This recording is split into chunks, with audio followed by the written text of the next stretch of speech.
দীর্ঘ ১৩ বছরের কঠিন প্রেম আর শেষ পর্যন্ত বিয়ে দিয়ে পরিপূর্ণ হলেন অভিনেত্রী মেহজাবিন চৌধুরী। ভালোবাসা দিবসে প্রযোজক আদনান আল রাজীবকে বিয়ে করেন এই তারকা, আর ১.৫ সপ্তাহ পর সামাজিক যোগাযোগ মাধ্যমে বিয়ের একাধিক ছবি শেয়ার করেছেন মেহজাবিন।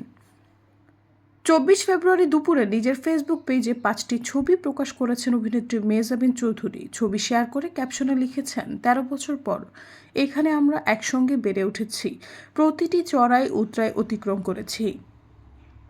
তারা বলে, ৭ বছরের বন্ধুত্ব আজীবন স্থায়ী হয়, আমরা তা প্রায় দ্বিগুণ করে ফেলেছি। রোববার ঢাকার অদূরে একটি রিসোর্টে মেহজাবিনের গায়েহলুদ অনুষ্ঠানের আয়োজন করা হয়। বিয়েতে কড়া গোপনীয়তা ছিল, ফলে বিয়ের ছবি প্রকাশে বিধিনিষেধ ছিল।